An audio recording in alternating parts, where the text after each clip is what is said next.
Diamonds Are Forever by Ian Fleming.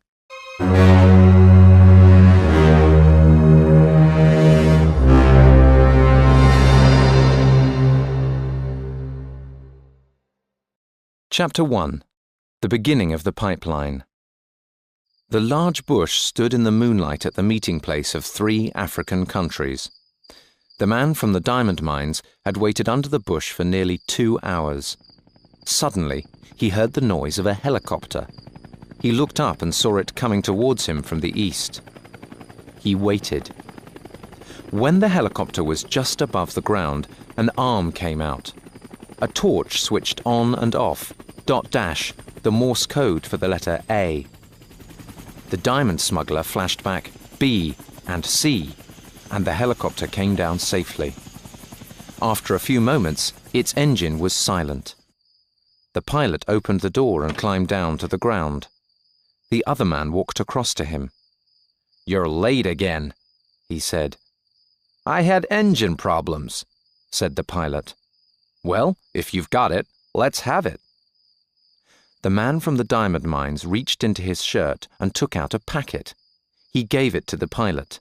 The pilot dropped the packet into the pocket of his shirt. "Things are getting difficult at the mines," said the diamond smuggler. "A man has come from London. His name's Subtitles. The Diamond Corporation has sent him. Some of my men are afraid. One day one of them is going to talk." "Do you want me to tell this to ABC?" asked the pilot. "Yes," said the other man. "They must know about Subtitles. Our mines are losing more than £2 million a year because of smuggling. The corporation wants the government to stop it. And that means stop me." "What do you want?" asked the pilot. "More money?" "Yes," answered the diamond smuggler. 20% more." "I'll pass the message on to Dakar," said the pilot. "If they're interested, they'll send it on to London. But don't push them too hard. Already 3 men have died in the last 12 months in accidents. 2 were stealing diamonds from the packets. The other man tried to run away." For a moment, the 2 men looked silently at each other in the moonlight. Then the pilot climbed up into the helicopter. "I'll see you in a month," he said. The diamond smuggler watched the helicopter fly away to the east. With it went the diamonds, which would be sold for £100,000. His men had stolen them from the mines during the past month. The diamond smuggler got on his motorcycle and rode off towards Sierra Leone. He rode fast towards the hills, away from the great bush where the pipeline for the richest diamond smuggling operation in the world began. And the end? 5,000 miles away, around the necks of rich women.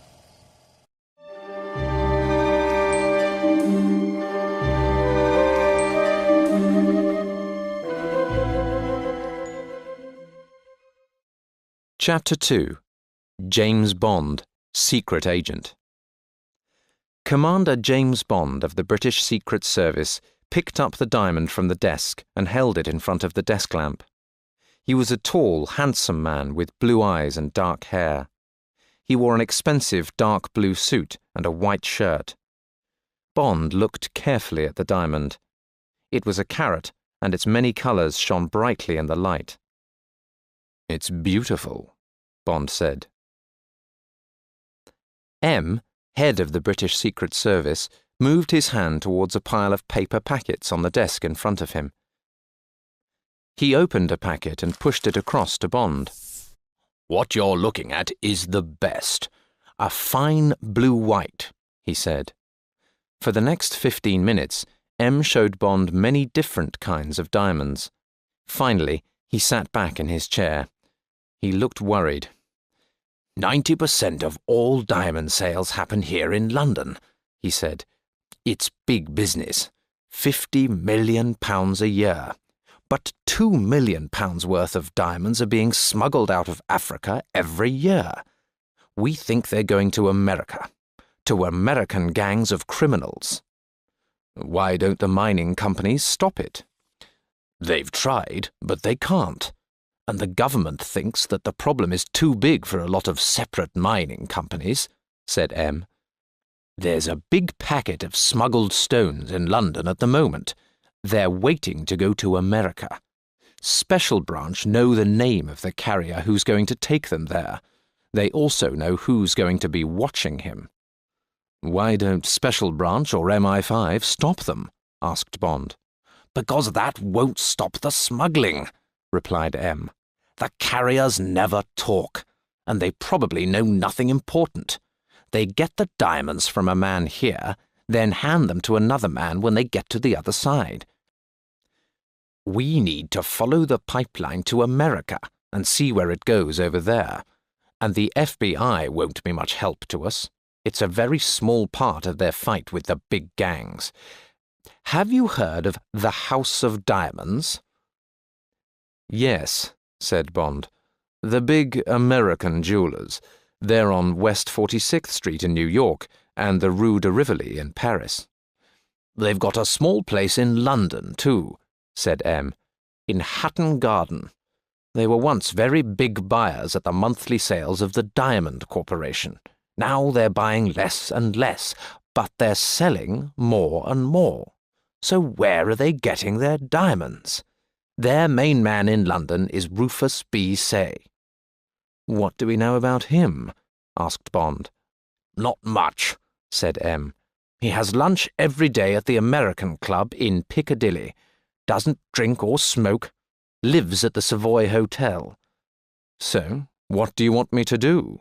Asked Bond. M looked at his watch. You have a meeting with Ronnie Valance at Scotland Yard in an hour. He's going to put you into the pipeline in the place of the carrier. And then? Said Bond. And then you're going to smuggle those diamonds into America, said M. You're going to be facing the Mafia and their American gangs, James, and you'll be on your own.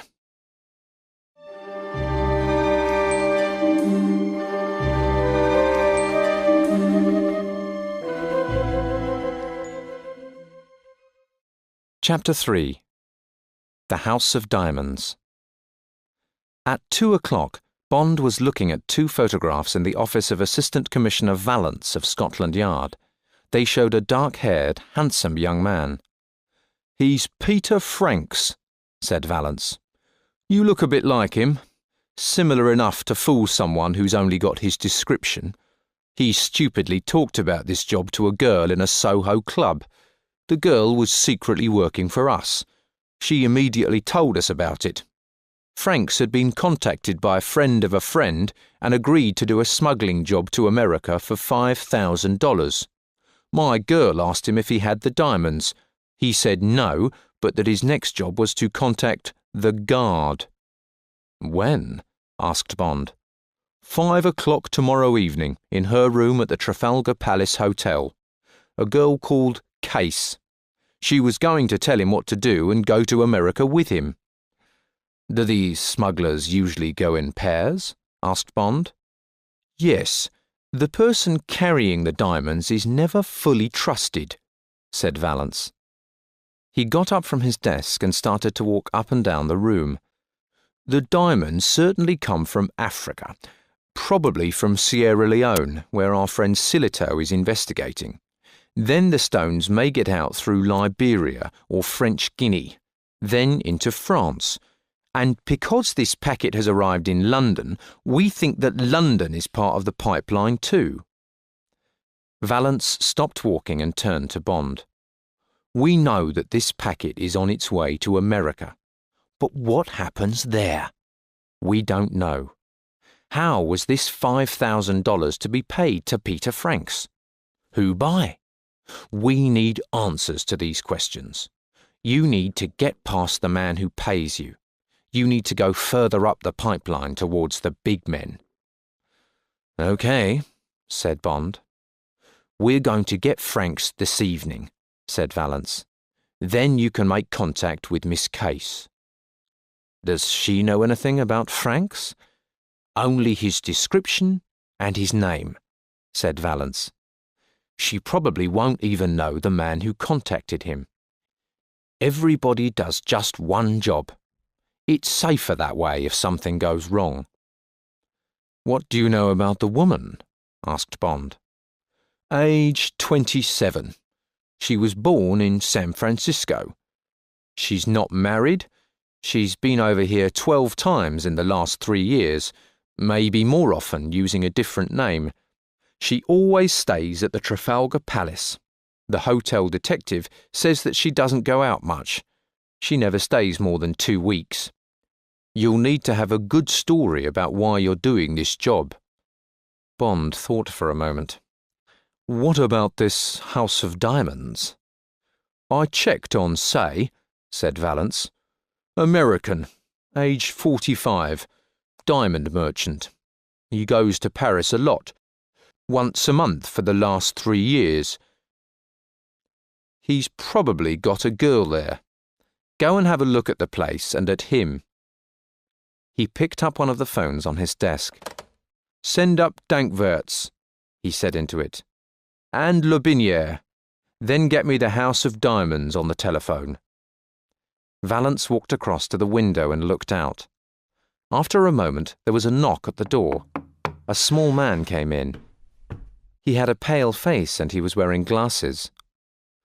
"Good afternoon, Sergeant," said Valance. "This is Commander Bond of the Ministry of Defence. I want you to take him to the House of Diamonds in Hatton Garden. He'll be Sergeant James. You'll see Mr. Say, the top man there. You'll say that you think the diamonds from that Ascot robbery are on their way to Argentina through America. You'll ask Say if he's heard anything about them from his New York office. Any questions?" "No, sir," said Sergeant Dankwerts. A moment later, another man came into the room. He was carrying a small case. "Good afternoon, Sergeant Le Binière," said Valance. "Come and look at my friend." The sergeant stood close to Bond and looked very carefully at his face for a minute. "Who is he going to be, sir?" he asked Valance. "Sergeant James, one of Sergeant Dankwerts' men. Only for 3 hours. All right?" Le Binière took Bond to a chair by the window and opened his case. For the next 10 minutes, he worked on Bond's face and hair. Bond listened to Valance speak to the House of Diamonds on the telephone. "2 of my men will be calling at 3:30 p.m., Valance was saying. "They'll need no more than 10 minutes of Mr. Say's time. Yes. Thank you. Goodbye." Le Binière held up a pocket mirror in front of Bond. Bond looked into it, and he saw someone who certainly didn't look like James Bond. The waiting room at the House of Diamonds was quiet, except for the sound of a wall clock. There was a thick red carpet on the floor. In the centre was a round table and 6 armchairs. Bond guessed that they had cost at least £1,000. Bond and Sergeant Dankwerts sat in armchairs and waited silently. Dankwerts was reading a copy of The Diamond News. Suddenly, the door opened and a big, dark man stepped in and looked quickly at each of them. "My name is Say," he said in a cold voice. "What do you want?" Dankwerts walked round Say and closed the door behind him. "I'm Sergeant Dankwerts of the Special Branch of Scotland Yard," he said calmly. "This is Sergeant James. We're looking for information on the theft of some diamonds. You may be able to help us." While Dankwerts told his story, Bond looked carefully at Mr. Say. He was a large man with a square face and short black hair. His lips were a thin, straight line. He wore a black suit, white shirt, and a thin black tie. Bond decided that Say was a hard, cold-hearted man. "And these are the stones we're interested in." Dankwerts was finishing his story. "Have any of them come through your company here or in New York?" "No, they haven't," said Say. He turned and opened the door behind him. "Now, good afternoon, gentlemen." And he walked out of the room. Some minutes later, Dankwerts was driving towards Bond's flat near the King's Road. "Did you get what you wanted, sir?" he asked Bond. "I'm not sure exactly what I wanted," said Bond. but I was glad to have a look at Rufus B. Say. He doesn't look like a diamond merchant." "He's not a diamond merchant, sir," said Dankworth, smiling. "I read out a list of missing stones. I mentioned a yellow Premier and 2 Cape Unions." "Yes?" "There are no diamonds with those names, and Say didn't know that."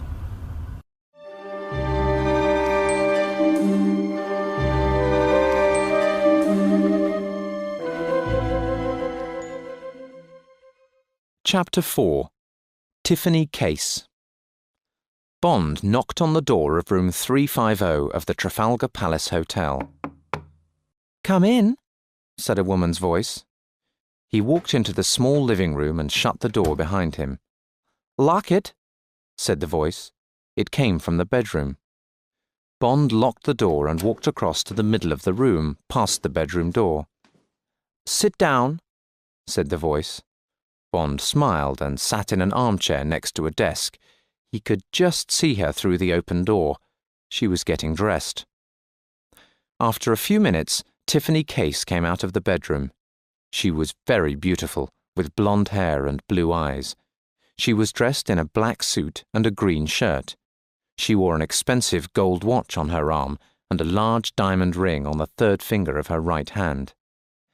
"So you're Peter Franks," she said. "I'm Tiffany Case. Why did you decide to do this job?" "They told me that you were a burglar." "I am," said Bond. "Something went wrong on a job. There was an argument and a person died."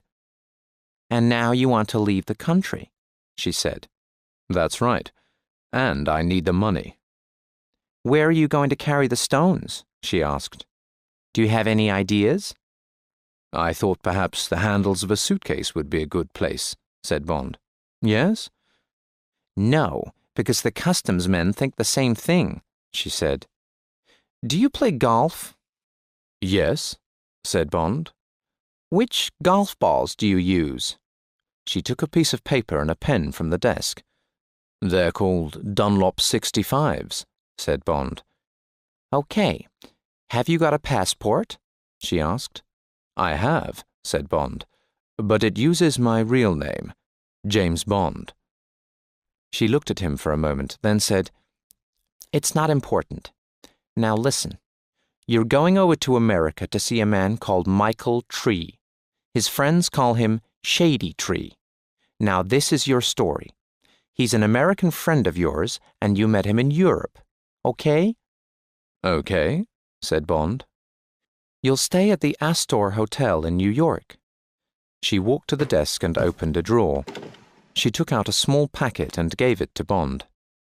"There's about £500 in there," she said. "Get a room here in London at the Ritz Hotel. Buy a good used suitcase and pack your golfing holiday clothes. Get your golf clubs, then buy a ticket for the Thursday evening Monarch flight to New York. A car will come for you at 6:30 on Thursday evening. The driver will give you the golf balls." "All right," said Bond. "Don't think you can trick us and take the diamonds. The driver will stay with you until your bags go on the plane, and I'll be at London Airport." "What happens in New York?" asked Bond. "Another driver will meet you and tell you what to do next. If anything goes wrong at customs, you know nothing." "Could we meet in New York?" said Bond, smiling. He liked this girl, and she could help him to get further up the pipeline. She looked at him, then looked away. "Well, I suppose we could have dinner Friday night, if the job goes okay. Meet me at 8 o'clock at the 21 Club on 52nd Street. Now I've got things to do." She walked towards the door. Bond followed her. "You'll be all right," she said. "Just stay away from me on the plane." She opened the door and Bond walked out of the room. "See you at the 21 Club," he said. She closed the door behind him and waited to hear his footsteps go away. 20 minutes later, Tiffany Case walked into Charing Cross railway station. She went to one of the telephone boxes and dialed a number. After the usual 2 rings, She heard the click of the automatic recorder taking the call. For 20 seconds she heard nothing.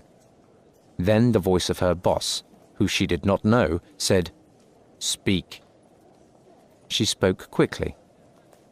"Case to ABC. The carrier's real name is James Bond. He'll use that name on his passport. He plays golf and will carry golf clubs. I suggest we use golf balls. He uses Dunlop 65s. I'll call again later this evening." She put down the phone. In a rented room somewhere in London, the recorder stopped. A door opened and closed. Footsteps went softly down some stairs and out into an unknown street and away.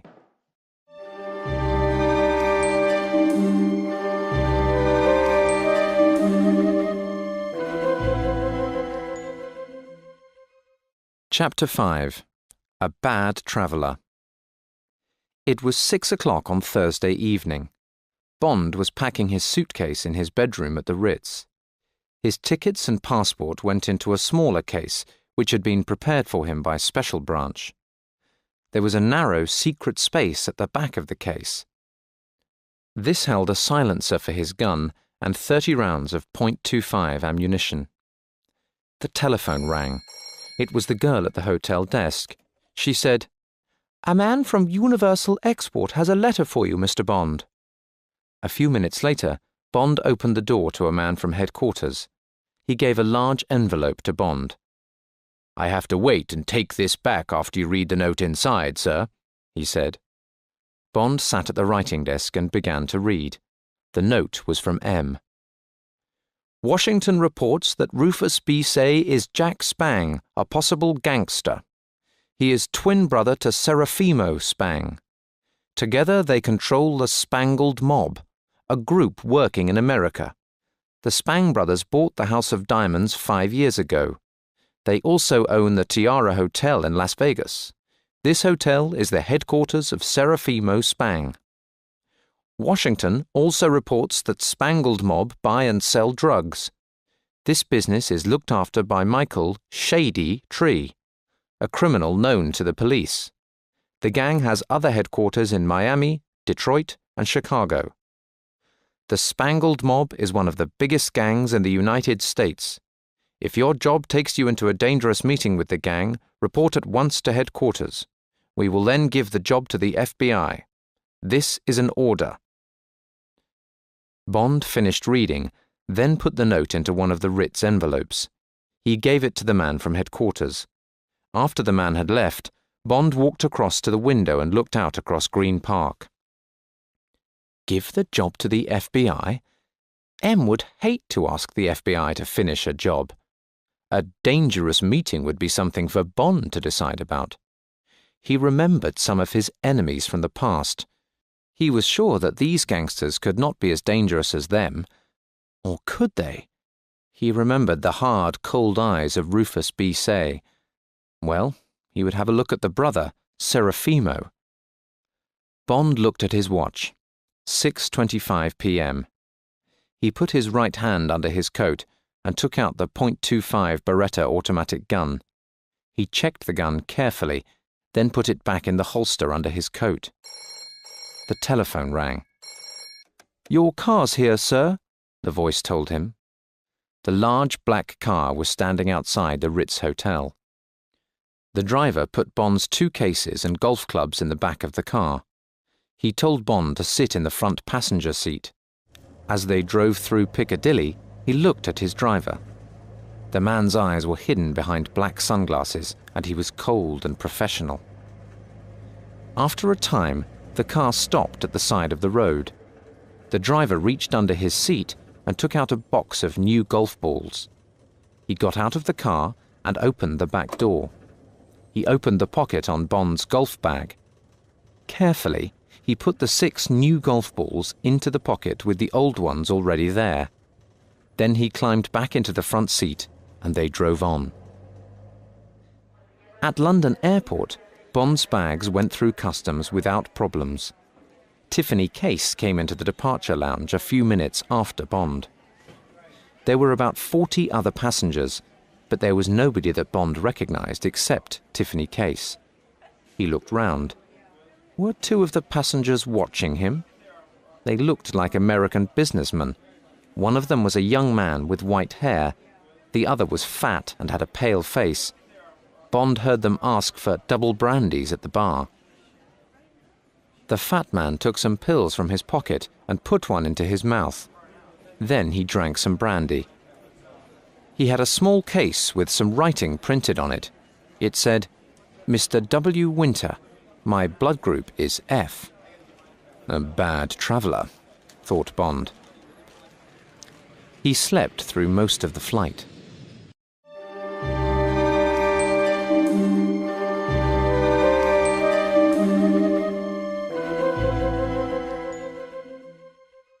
Chapter 6. Shady Tree. Bond and his bags went through customs easily at New York's Idlewild Airport. A porter took his suitcase and golf clubs and followed him through the airport. Bond was near the exit doors when he heard his name. "Mr. Bond, I have a car for you." Bond turned to see a tall man with a narrow face and mean-looking eyes. They walked outside into the hot early morning sun. Bond saw something square in the man's trouser pocket. It was about the size and shape of a small gun. The car was a black Oldsmobile sedan. Bond climbed into the front seat. He did not wait to be told where to sit. The porter put his suitcase and golf bag in the back. They drove through the traffic to Manhattan. The car stopped in West 46th Street, the Diamond District of New York. They were outside a smart-looking shop with the name House of Diamonds above the door. Bond took his small case and reached for the golf clubs. "I'll take those," said the driver. "You take the suitcase." Bond followed the driver to a small door at the side of the shop. Inside was a man in a porter's room. "Can we leave the bags with you?" the driver asked him. "Sure," said the man. "They'll be okay here." The driver waited for Bond to get into the lift. The driver carried the golf bag over his shoulder, and they went up to the 4th floor in silence. The driver knocked on a door opposite the lift and opened it. Bond followed him inside. A man with bright red hair and a big moon-shaped face was sitting at a desk. He stood up as they came in. He was a hunchback. He walked slowly round Bond, then stood in front of him and looked up into his face. Bond looked calmly back at the hunchback, seeing the big ears, the half-open mouth, and the short, strong arms. The hunchback's voice was sharp and high. "London tells me that you have killed a man, Mr. Bond. I believe them. Would you like to do more work for us?" "Perhaps," answered Bond. "How much do you pay?" The hunchback laughed, then turned to the driver. "Rocky, get those balls out of the bag and cut them open." He quickly shook his arm and a knife appeared from the arm of his coat and dropped into his hand. A throwing knife, thought Bond, and he's fast. The hunchback sat down behind his desk again. Rocky took the knife and put the 6 new golf balls on the desk. He cut one of them open and put it on the desk. The hunchback took out 3 uncut diamonds. The driver went on with his work until Bond had counted 18 stones on the desk. If the stones were good quality, they could be sold for about £100,000 after cutting. "Okay, Rocky," said the hunchback. "Take the golf clubs and this man's bags to the Astor Hotel. He's staying there. Send them up to his room." After the driver had left, Bond sat in a chair opposite the hunchback. He lit a cigarette. "Now, if you are happy, I'd like my $5,000, Bond said. The hunchback slowly moved the diamonds in front of him into a circle. He looked up at Bond. "You will be paid," he said, "and you may get more than $5,000, but you'll get the money yourself because it's safer. It is very dangerous for a man to suddenly have a lot of money. He talks about it and spends it without being careful. Then the police catch him and ask him where it all came from. he hasn't got an answer. Right? Okay, said Bond. How do I get the $5,000? I'll tell you a story, said the hunchback. Today you met your friend Mr. Tree. That's me. You knew me in England in 1945, just after the war, okay? Okay, said Bond. I owed you money for a card game that we had at the Savoy Hotel in London, right? When we met today, I paid you, so now you have $1,000. Here's the money. The hunchback took 10 $100 notes from his pocket and pushed them across the desk. Bond put them in his coat pocket. You decide to go and see some horse racing in Saratoga, continued the hunchback. You put a bet on a horse and win another $4,000. Now you have $5,000. Now if anybody asks, where did it come from, you have answers. Maybe the horse will lose the race, said Bond. It won't, the hunchback smiled. Good, said Bond. I'd like to stay away from England for a while. Do you need any extra help?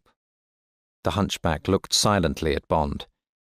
Maybe, he said after a few moments. Phone me after the race. This is my number. Write it down. Wisconsin 73697. And write this down too. 4th race on Tuesday. The Perpetuity Stakes. Put your bet on Shy Smile to win. He's a big horse with a white face and white feet.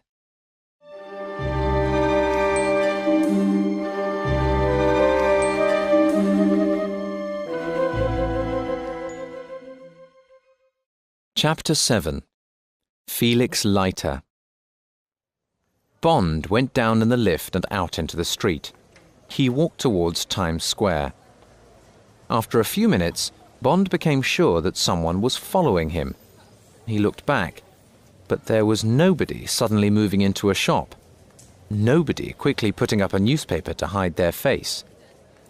Bond turned right into the Avenue of Americas and stopped inside the entrance of the first shop he saw.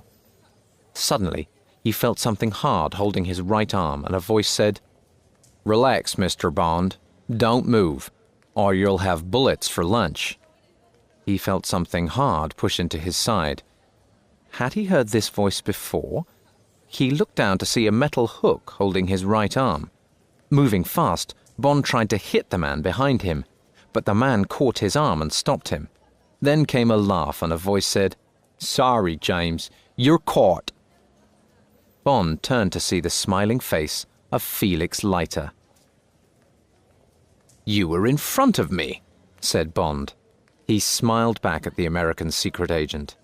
The last time Bond had seen him, Felix had been lying on a bed in a pool of blood in a Florida hotel. "What are you doing here?" said Bond. "Come on, you can buy me lunch and tell me." "Okay," said Leiter. He put his metal hook into the right-hand pocket of his coat and took Bond's arm with his left hand.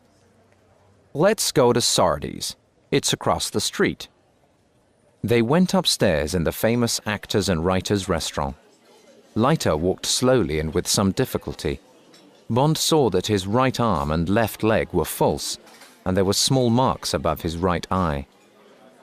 The waiter came, and Leiter ordered a dry martini for Bond.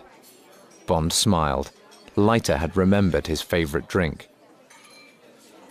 Leiter's smile was warm, but his eyes were watching Bond carefully. "Tell me, what's your business with Shady Tree?" Bond drank his martini and lit a cigarette. "You tell me something first, Felix," he said. "Are you still working for the CIA?" "No," said Leiter. "When I lost my gun hand, they could only give me desk work. So I work for Pinkerton's detective agency now. I'm a private detective. I investigate drugs and fixed horse races, races where they know who's going to win. And I organize men to watch the racehorses in their stables at night. What about you? Are you still with the same people?" "That's right," said Bond. "On a job for them now?" "Yes." In secret? Yes. Leiter looked unhappy. If it's about the Spangled Gang, you're crazy to be working alone. This is dangerous. But maybe we can help each other. I'll tell you why I was near Shady Tree's offices. I think I know, said Bond. You're interested in someone with a white face and 4 white feet. He's called Shy Smile. That's right, said Leiter. He's racing at Saratoga on Tuesday. I'm going to bet $1,000 on him, and he's going to win, said Bond. It's my pay for another job. I brought a big packet of uncut diamonds in by plane this morning for Mr. Spang and his friends. Why are you interested in the horse? Because the horse that looks like Shy Smile is really a fast horse called Pick-a-Pepper. The real Shy Smile was a slow horse and didn't win races. They shot him. Don't tell me, said Bond. Pick-a-Pepper's also got a white face and 4 white feet. Right, said Leiter. And they've done a good job with any other small differences. They started planning this more than a year ago. They're going to make a lot of money. It's a very big race.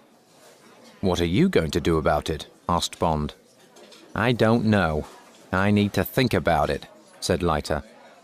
Let's drive to Saratoga together on Sunday. We can both stay at a quiet place I know, the Sagamore Motel, and meet in the evenings. Good idea, said Bond.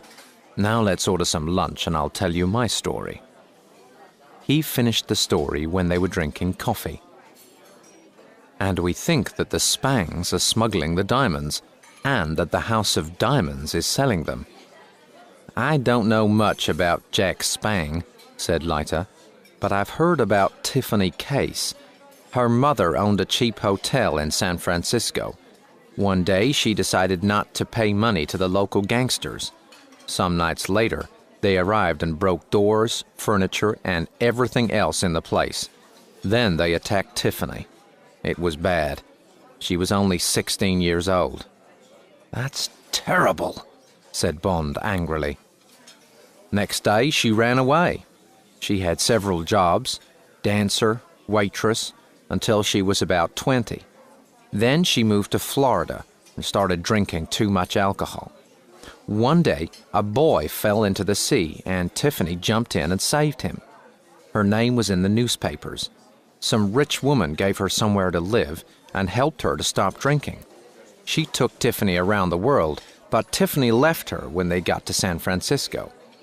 She went to live with her mother for a short time, then moved down to Reno. She met Serafimo there, and he gave her a job at the Tiara Casino in Las Vegas. She's been there for the last year or 2. She goes to Europe in between, I suppose. I like her, said Bond. He looked at his watch. I need some sleep. I'm staying at the Astor Hotel. Where shall we meet on Sunday morning? Outside the Plaza Hotel at 9 o'clock, said Leiter. You've got a dangerous job, James. Be careful. All American gangsters are bad, but these Spangled boys are some of the worst.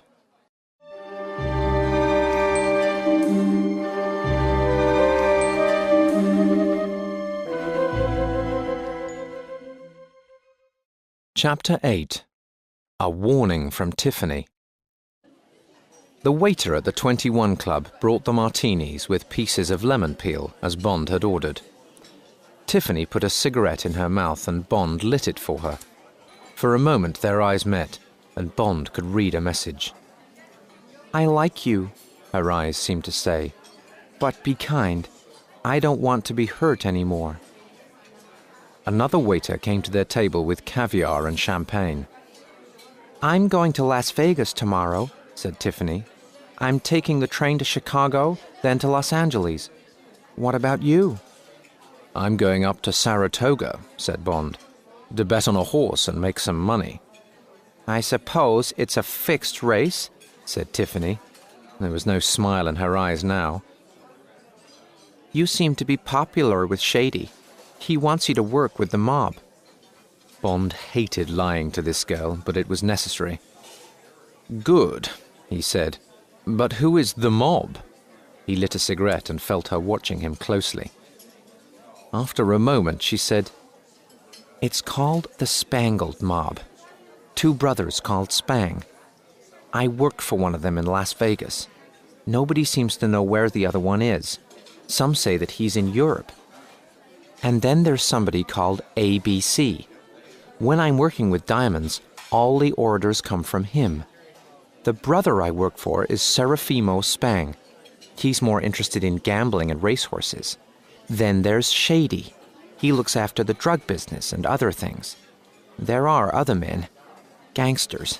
They're tough. You'll meet them." Then she added, unkindly, "I'm sure you'll like them." "It's just another job," said Bond angrily. "I've got to earn some money." "There are lots of other ways," she said. "Just think very carefully before you work for our little gang." "This diamond game looks easy," said Bond. "Why don't we just go on doing it together? 2 or 3 jobs a year will give us good money." "These people aren't fools," said Tiffany. She was angry with him. "I've never had the same carrier twice, and I'm not the only guard. Also, I think they had someone watching us on the plane. They check and double-check everything they do. I've never even seen ABC. I just phone a number in London to get my orders. You have no idea, do you?" Some time later, they went out into the hot night and got a taxi. "I'm staying at the Astor too," said Tiffany. Bond said nothing. He looked out of the taxi window. He wanted to say to her, "Come with me. I like you. Don't be frightened." But Bond couldn't. He had a job to do. At the Astor Hotel, they took the lift to the 5th floor. Bond followed her to the door of her room. She turned, angrily, and started to say, "Listen, you Bond person," but she stopped and looked into his eyes. He saw that she was crying. Suddenly, she put her arms round him and her face next to his. "Look after yourself, James," she said. "I don't want to lose you." She kissed him long and hard on the lips. Then she turned quickly and went into her room and shut the door behind her.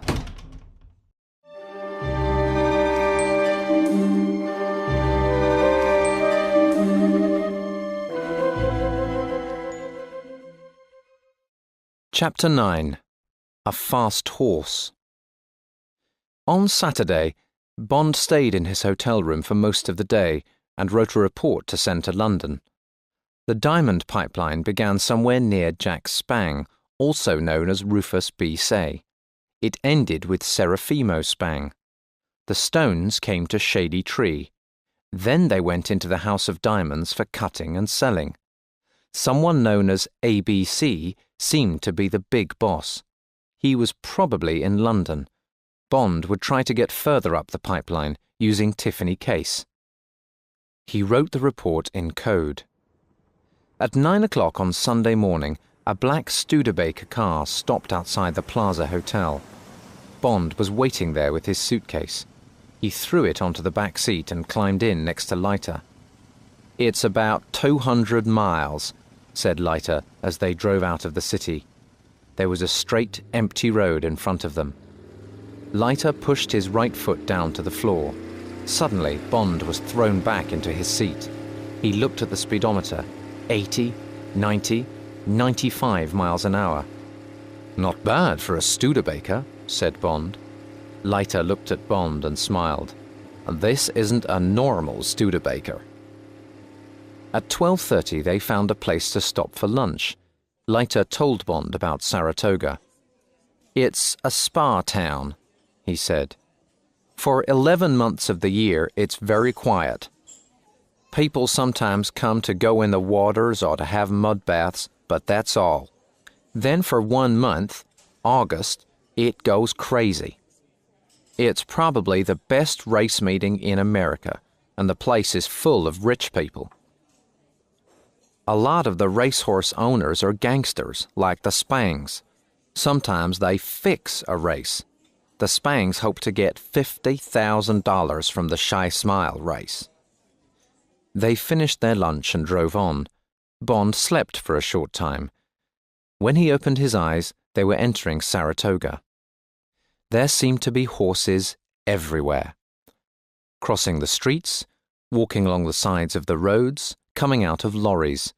Horse trainers and jockeys talked on street corners. Leiter left Bond at the Sagamore Motel just outside town. They agreed to meet only at night or by accident at the races. "We'll visit the racetrack early tomorrow if Shy Smile is there," Leiter told Bond. "I'll know about this and a lot more after an evening at the Tether. It's an all-night restaurant and bar. Most of the criminals of the racing world go there." At the motel, Bond paid $30 for 3 days and got a key to room 49. He had a shower, dressed, then walked down the road. There was a restaurant on the corner and he ate a chicken dinner. Afterwards, he bought a Saratogian newspaper. He saw that T. Bell would be riding Shy Smile in the Perpetuities race. Soon after 10 o'clock, Felix Leiter knocked softly on the door of Bond's room and came in. Bond was lying on the bed. Leiter sat down in an armchair and took out a cigarette. "We get up at 5 o'clock tomorrow morning," said Leiter. "They'll be timing Shy Smile at 5:30 a.m. I want to see who's there. The owner of the horse is Pissarro. He's one of the directors of the Tiara Casino in Las Vegas. The jockey is Ting-a-ling Bell. He's a good rider, but he's not always honest when he's paid well. I want to speak to Ting-a-ling. The trainer is another gangster, Rosie Budd." "What are you going to do?" asked Bond. "I've got a few ideas," said Leiter. "I'll wake you at 5 o'clock. Bond woke early, and the two men drove to the racetrack. They walked through the trees to the white fence round the track. The early morning air was wonderfully cool, and the sun was beginning to come out. 3 men came through the trees. One of them was leading a large horse. The animal had a white face and white feet. "Don't look too interested in them," warned Leiter.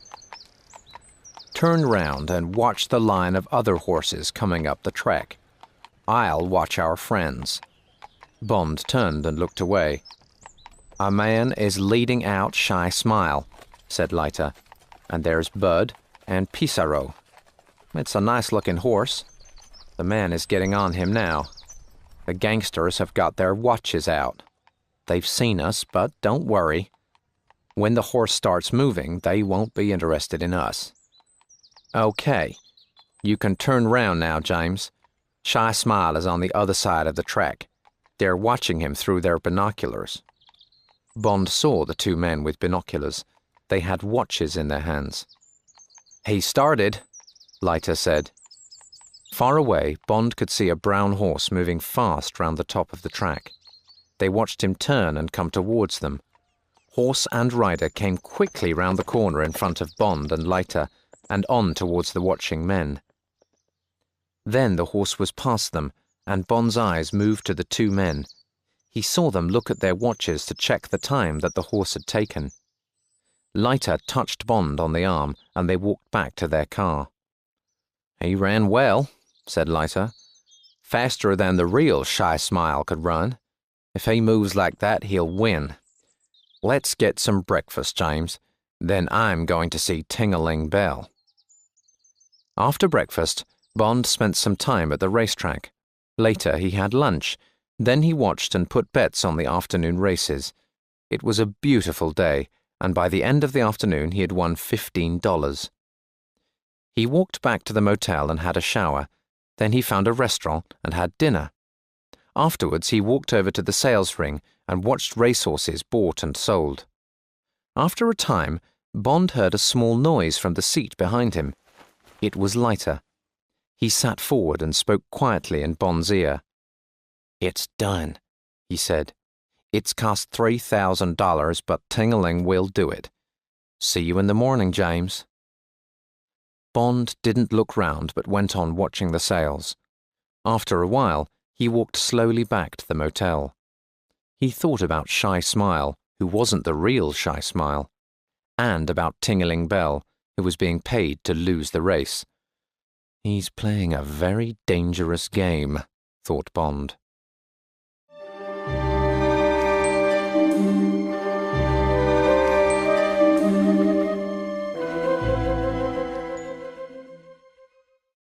Chapter 10.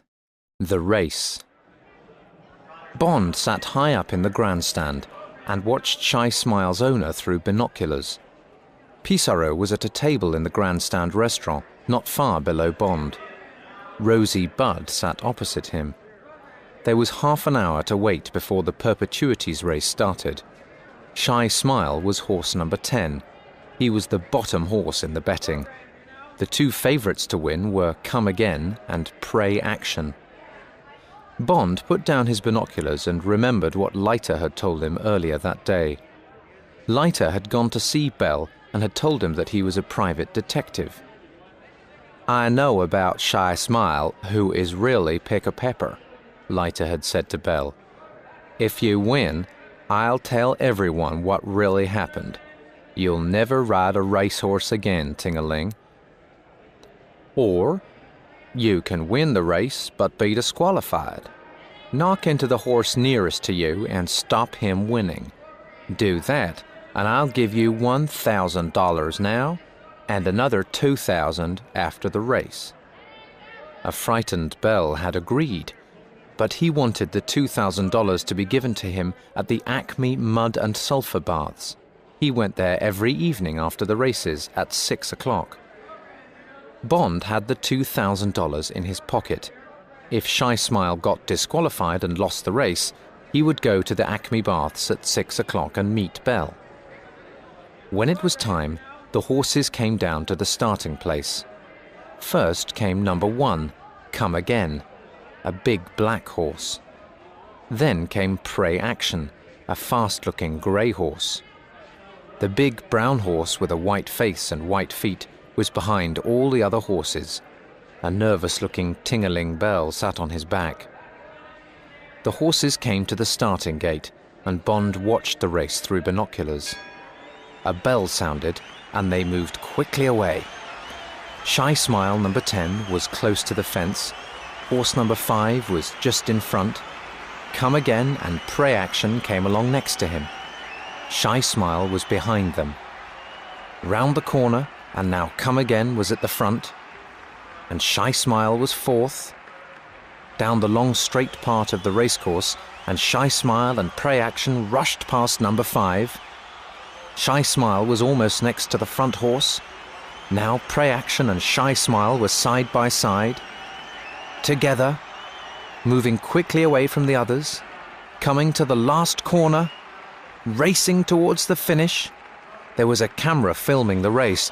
Bond stopped breathing. Now, he thought. Do it now. Pray Action was nearest the white fence. Ting-a-ling Bell moved Shy Smile nearer to him. Ting-a-ling looked away so that he could not see the grey horse next to him. Suddenly, Shy Smile's head hit Pray Action's head. He pushed Pray Action towards the fence. Pray Action's jockey stood up and had to slow his horse down. Angry shouts came from the crowd. Now Shy Smile was in front, going faster, faster. Moments later, Ting-a-ling Bell took him past the finishing post. He had won. Or had he? Very clever riding, Ting-a-ling, thought Bond. Some minutes after the end of the race, a voice came over the loudspeaker. "Attention, please. Number 10, Shy Smile, has been disqualified. Number 3, Pray Action, is the winner." Bond smiled and walked towards the bar.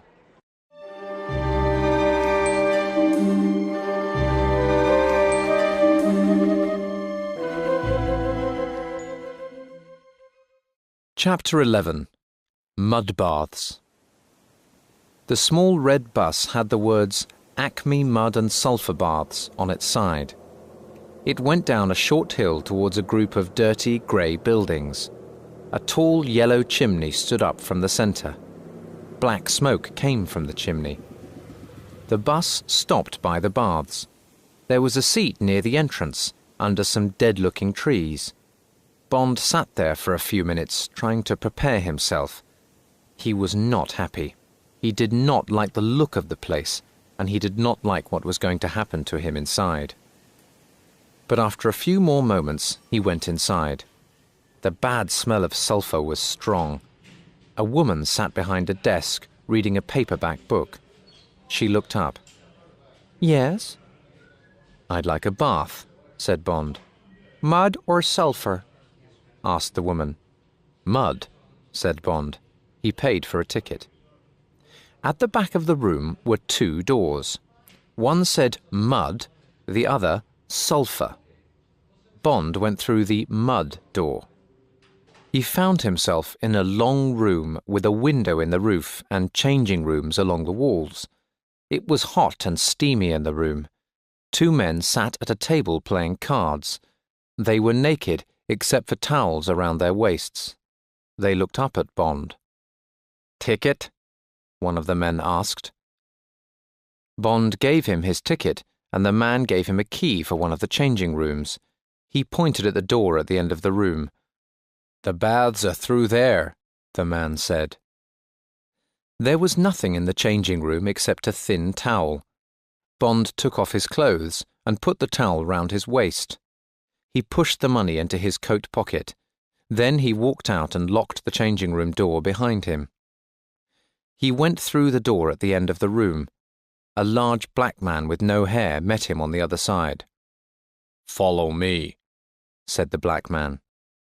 The room was square and grey, and there were long tables against the walls.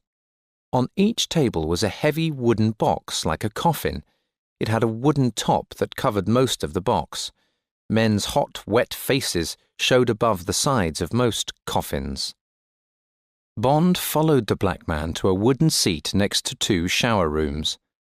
Bond sat on the seat, and the man went across to an empty coffin. He put a sheet into it. Next, he went to the middle of the room and got two buckets. They were filled with hot brown mud. He poured mud into the empty coffin until the bottom was full. He left it to cool and went to a bath full of ice.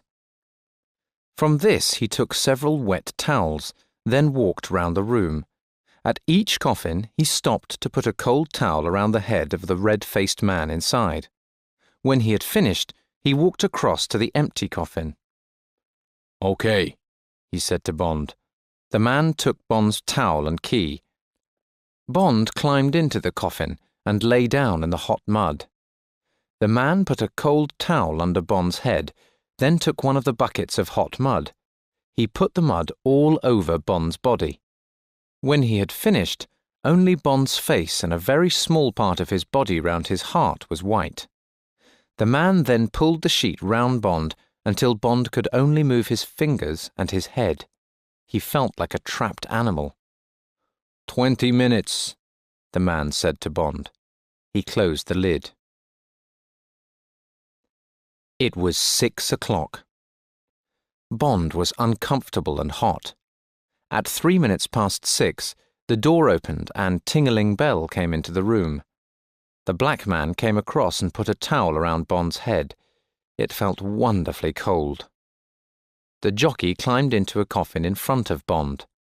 The black man covered him in mud and put the sheet round him. Then he shut the lid over Ting-a-ling's body. Bond closed his eyes. How was he going to give Ting-a-ling the money?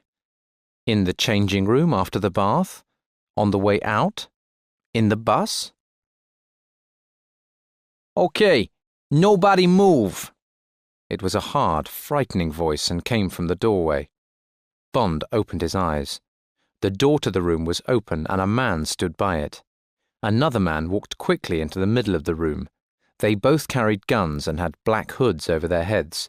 There were holes cut in the hoods for their eyes and mouths. "Where's the jockey?" the man in the middle of the room asked. He moved across the room and hit the black man with his gun. The black man, afraid, pointed. The man with the gun walked towards Ting-a-ling. When he went past Bond, he stopped and looked for a few seconds. Then he moved over to the jockey. "Hello, Ting-a-ling," he said coldly. "What's wrong?" The jockey's voice was high and frightened. "Wrong?" said the man with the gun. "Maybe you've never heard of a horse called Shy Smile. Maybe you weren't there when he was disqualified this afternoon." The jockey started to cry softly. It wasn't my fault, boss. It was an accident." "My friends think that it wasn't an accident." The man put the gun to the jockey's head. "They found $1,000 hidden in your room. Where did it come from?" "I've saved it," cried Ting-a-ling. "It's all the money I've got." The man took the gun away. "You've been riding too much, Ting-a-ling. You need a rest. In a hospital, maybe." He walked across and picked up one of the buckets of hot mud and walked back. The jockey started shouting, "No! No!" as the hot brown mud came out of the bucket and onto his head. When it was empty, the man threw the bucket across the room. "Don't call the police," he said as he walked to the door. He laughed and pointed at Ting-a-ling's coffin. "You'd better get him out before he begins to cook." Still laughing, the two men went out of the room. Some time later, Felix Leiter was sitting in Bond's room at the motel. "What happened next?" he asked. "The two ticket men came running in," said Bond. "They took the lid off Ting-a-ling's box and pulled off the sheet. Then they carried him to the shower. He was half dead, and all of his face was burned." "Describe the two gunmen," said Leiter. "The man by the door was small and thin," said Bond. "The other man was big and fat. He had a red wart on his right thumb." "Went," said Leiter. "And the other man was Kid. They worked for the Spangs, and they always worked together. Wint is always sucking that wart on his thumb. He's called Windy. He gets sick in cars and trains, and he thinks that planes are going to crash at any minute. Kid's got white hair, but he's only about 30 years old. I'll tell the police about them and about Shy Smile. I won't tell them about you, James. I'll be back in an hour." Bond got dressed, then went to find a telephone. He spoke to Shady Tree. "Shy Smile didn't win," he said. "I know," said Shady Tree. "Tell me where you are staying, and I'll send you another $1,000. You'll get the money in the morning. Now, listen carefully. Come to New York and get a plane to Los Angeles. Then get another plane to Las Vegas. There is a room booked for you at the Tiara Casino. At 10 o'clock on Thursday evening, go to the center table of the 3 blackjack tables near the bar. Sit down and bet the $1,000. Do this 5 times. Then get up and leave the table. Don't bet any more, but wait for more orders. Okay?" "Okay," said Bond. Later, Felix Leiter returned and he and Bond went out to dinner. "My boss wants me to go to Las Vegas," said Leiter when they were eating. "He wants to know where the real Shy Smile's body is buried." "Then we're both going to Las Vegas," said Bond. He told him about Shady Tree's orders. "I'll be there by the end of the week," said Leiter. "Maybe we could meet sometimes. Listen, Pinkertons have got a man there. His name's Ernie Cureo. I'll tell him that you're coming and he'll look after you. But be careful, James." Bond smiled.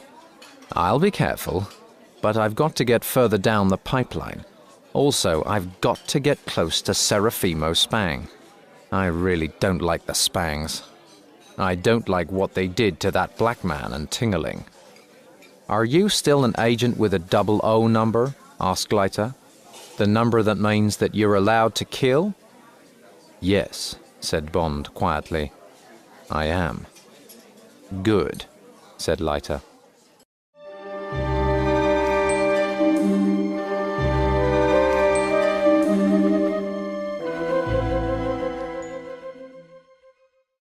Chapter 12. Las Vegas. Bond came out of the airport building at Las Vegas. A voice said, "Are you going to the Tiara?" Bond turned and saw a short, heavy man with large brown eyes. "Yes," said Bond. "Okay, let's go." Bond followed him to his car. It was a taxi. He threw his suitcase onto the back seat and climbed in after it. They drove out of the airport. "I'm Ernie Cureo," said the driver. "I'm a friend of Felix Leiter. He told me to look after you. Are you staying long?" "Maybe for a few days," said Bond. After driving for some time, the wide road went on through lines of colored lights and signs until they were in downtown Las Vegas. The sun was uncomfortably hot. "We're coming into the famous Strip now," said Cureo after a minute or two. "Here are all the big hotels and casinos. That's the Flamingo, and that's the Sands. And here's the Desert Inn and the Sahara. Over there is the Thunderbird, and across the road is the Tiara." He slowed down and stopped outside the Spang Hotel. "I guess you know all about Mr. Spang," said Cureo. "I know a little," said Bond. "You can tell me the rest another time." "Okay," said Cureo. "I'm sure you'll be safe on your first night." Bond had lunch next to the Tiara's big swimming pool, then went to his room. It was very comfortable, with expensive furniture, a radio and a television. He slept for 4 hours.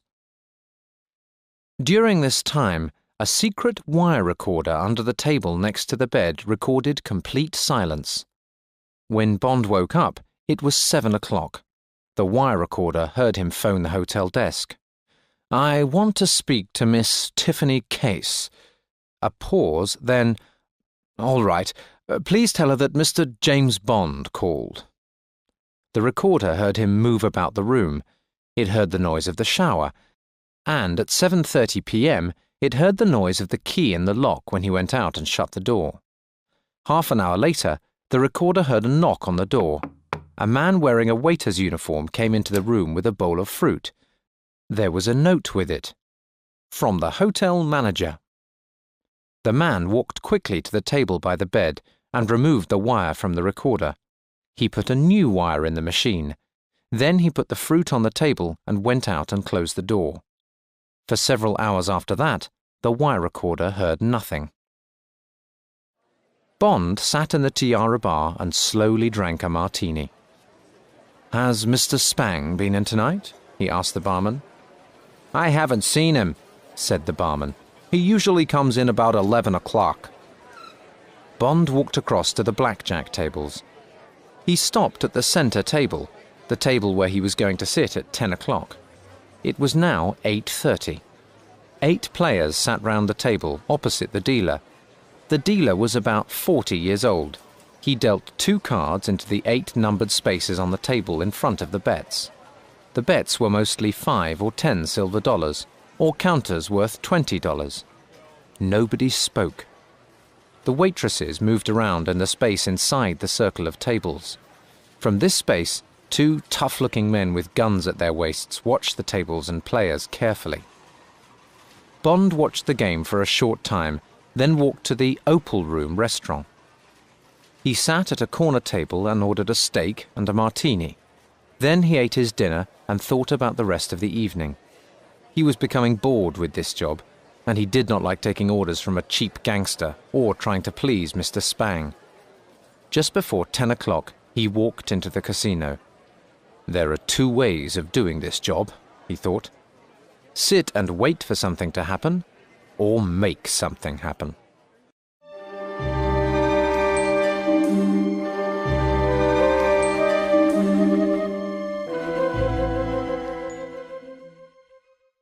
Chapter 13. An Interesting Evening. The dealer now at the center blackjack table was Tiffany Case. So that's her job at the Tiara, thought Bond. All the blackjack dealers at the tables were pretty women. They all wore the same smart Western clothes, short grey skirt with a wide black belt, a grey shirt, and a black handkerchief round the neck, a grey cowboy hat and black boots. So, Tiffany is going to help me win $5,000, Bond thought. He sat down opposite her. "Hi," she said, smiling politely. Bond put 10 $100 notes across the betting line on the table. One of the two tough-looking men walked across and stood next to Tiffany. He was called a pit boss. "Maybe this man would like new cards," the man said, looking at Bond. He gave Tiffany a new pack of cards, then he moved away. Tiffany shuffled the new cards quickly, then cut them, divided them into two parts, and put them flat on the table. But Bond saw that the two halves were not quite the same. When she shuffled them again, she was going to put the cards back into the same place. She put them in front of Bond to cut. He watched her shuffle them again, cleverly moving the cards just where she needed them. And so the new pack of cards was fixed. She dealt him 2 cards, then gave 2 to herself. Bond looked at his 2 cards, a jack and a 10. He looked up at the girl and shook his head. He didn't want another card. She turned her cards over. They added up to 16. She took another card, a king. Now the 3 cards added up to more than 21. She had busted. She had silver dollars and counters for $20 next to her. But the pit boss moved quickly to her side with a thin $1,000 plaque. She pushed it across to Bond. Bond bet again. She dealt him 2 more cards. 17. Again he shook his head. She had 12 and took 2 more cards, a 3 and a 9. Busted again. And the pit boss was there with another $1,000 plaque. With his next bet, Bond got cards that added up to 19. She turned over a 10 and a 7 and had to stand. Another $1,000 plaque came to Bond. More people were coming into the gambling room now. Soon they were going to be round the tables. This was his last bet. After this, he was supposed to get up from the table and leave her. She dealt him 2 cards, and he picked them up. 20. And she picked up 2 10s. Bond smiled. Both took another card and busted. She quickly dealt him 2 more cards, just as 3 more players came to the table. He had 19, and she had 16. And that was the end. Bond took his last $1,000 plaque. He got up from the table and looked across at the girl. "Thank you," he said. "You deal beautifully." Tiffany Case looked hard at Bond. "You're welcome," she said. Bond turned and walked away to the bar. So now he had his $5,000. He remembered what Shady Tree had told him. "Don't bet any more." Bond smiled, then finished his drink and walked across the room to the nearest roulette table. $5,000 on red, he told the croupier. The croupier looked closely at him, then put the $5,000 plaques onto the red. Bond saw him push a button under the table with his knee. A moment later, the pit boss walked across to the table. At the same time, the croupier turned the wheel. Bond lit a cigarette. He had a wonderful feeling of freedom. Nobody was going to tell him what to do anymore, and he knew that he was going to win. The wheel turned more slowly, and the little ball fell into its red place. 36. Red, said the croupier. He pulled in some losing counters and pushed some money across to the winning players. Then he took a large, thin $5,000 plaque and put it next to Bond. "Put it on black," said Bond. Now several more people came to watch. Bond felt their eyes on him, but he looked across the table to the pit boss. The man looked a little nervous. Bond smiled at him as the wheel turned. 17. Black, said the croupier. There were noises of excitement from the watching crowd. They watched the croupier push the big plaque in front of Bond. Now there was another man standing next to the pit boss. He was a big, square-shaped man, and he was looking at Bond with hard, bright eyes. It was Serafimo Spang. He looked a little like his brother in London. Now for the last throw, thought Bond, and then I'm leaving here with $20,000 of Spang money. He looked across at his employer. Spang's eyes were still watching him. "Red," said Bond. He gave the $5,000 plaque to the croupier. The wheel turned. The little ball fell into its place. "5. Red," said the croupier, and there were more noises of excitement from the people around the table. "I'll take my money," said Bond. "Thanks." Bond put the 4 plaques in his pocket and moved through the crowd. He walked across to the cashier's desk. 3 notes of 5,000 and 5 of 1s, he said to the man. The cashier took Bond's 4 plaques and gave him the money. Bond went to the hotel desk and asked for an airmail envelope. Then he moved to a writing desk next to the wall.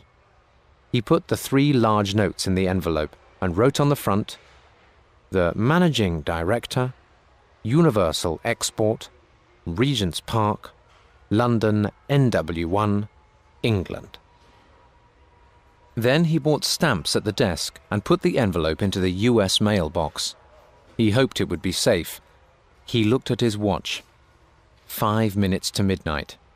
He looked round the room for the last time. There was a new dealer at Tiffany Case's table, and Mr. Spang was not there anymore. Bond walked back to his room and locked the door. It had been an interesting evening.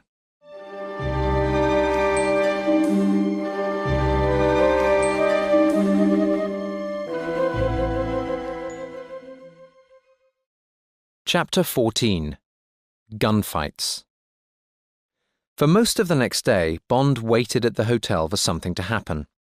When he got tired of waiting, he phoned Ernie Cureo. "Let's meet for a talk," he said. Cureo came to get him that evening, and they drove away from the Strip. "What happened last night?" asked Ernie Cureo. "Did you win anything?" "I won some money at roulette," said Bond. "It won't worry Spang. He's rich." "How does he spend his money?" "He's crazy about the Old West," said Cureo. "He bought himself a ghost town out on Highway 95. It's called Spectreville. It has a Western saloon bar, a hotel, and even an old railway station. And Spang bought one of the old trains. He keeps it in the station at Spectreville. At weekends, he takes his friends for a ride to Rhyolite. It's another ghost town, about 50 miles away. It gets lots of visitors." "That's why I haven't heard from Spang or his friends all day," thought Bond. "It's Friday, so they'll be out playing trains." After some minutes, Cureo said, "We're being followed, front and back. Do you see that black Chevrolet in front with the 2 men? They've got 2 driving mirrors and they're watching us. Behind us is a little red Jaguar. 2 more men with golf clubs on the back seat. They belong to the Detroit Purple Gang, and they don't play golf. I'll try and lose them."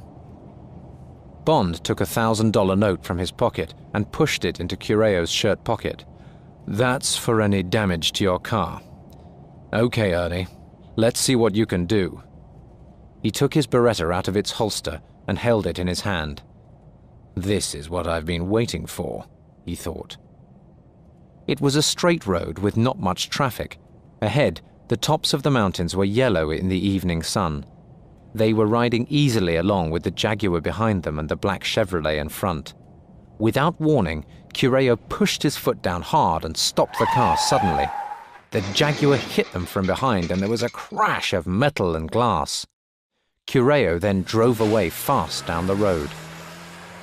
Bond looked out of the back window. "They're out of the car," he said. "The windscreen is broken. There's glass everywhere. They're trying to pull the front part of the car off the wheels. Good work, Ernie. It stopped them for a little while." "Get down," said Cureo. "The Chevrolet has stopped at the side of the road. They may try some shooting." Bond felt the car move forward fast. Cureo was half lying on the front seat, driving with one hand. There were 2 loud cracks as they went past the Chevrolet. Glass fell around Bond. The car almost went off the road before Cureo got it straight again. Bond pushed out the broken glass in the back window. The Chevrolet was coming after them. "I'm going to turn suddenly and stop in the next side road," said Cureo. "It'll give you a clear shot when they come round the corner after us." "Now!" The car went round the corner on two wheels, and Bond held onto his seat. The car stopped suddenly. Bond jumped out, his gun in his hand. The Chevrolet came round the corner fast. Bond fired his gun. Crack! Crack! Crack! Crack! All 4 bullets hit the car. The Chevrolet went across the road, hit a tree, turned completely round and went slowly over onto its side. And stopped. Bond watched fire come from the front of it. Someone was trying to get out of a window. Soon the flames were going to find petrol on the ground and the whole car was going to explode. It was going to be too late for the man inside. Bond heard a sound behind him. He turned to see Ernie Cureo fall from the driver's seat of the taxi and across the passenger seat. Bond forgot the burning Chevrolet and pulled open the car door. There was blood all over Cureo's arm. Bond pulled him carefully onto the passenger seat and his eyes opened. "Get me out of here," he said, "and drive fast. That Jaguar will soon be coming to find us. Then get me to a doctor." "Okay, Ernie," said Bond.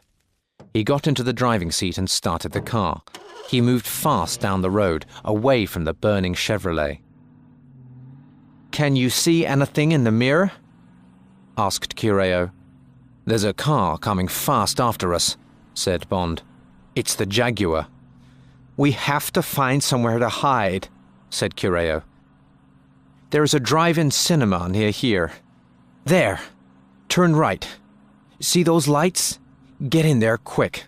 That's right, between those cars. Turn off your lights. Stop." The taxi stopped in the back line of 6 rows of cars. They looked towards a large cinema screen. A man was saying something to a woman on the screen. 2 more cars drove in and stopped. Neither of them was the Jaguar. A girl came up to the taxi. "That's $1, please," she said. She connected a loudspeaker to a metal post next to the car. Then she hung the speaker inside the window next to Bond. The voices of the man and woman on the screen filled the car. The girl moved away to the next car. "Turn the sound off," said Cureo. He spoke with difficulty. "Watch the entrance. We'll wait a little while, then you can get me to a doctor." Bond found a switch and the voices stopped. He looked out into the darkness towards the entrance, but could see nothing. Suddenly, a dark shape came up from the ground and a gun was pointing at Bond's face. Then a voice from outside Ernie Cureo's side of the car whispered, "Okay, boys, don't do anything stupid." Bond looked at the face next to him. "Get out, or we'll shoot your friend," the man told him. "You and the 2 of us are going for a drive." Bond turned and saw the gun pushed into Cureo's neck. "I'll go with them, Ernie," he said. "I'll soon be back to get you to a doctor." "Sorry, friend," said Cureo in a tired voice. "I think—" There was a soft noise as the gun hit him behind the ear. He fell forward and was silent. Bond stepped slowly out of the car, and the 3 men walked towards the entrance.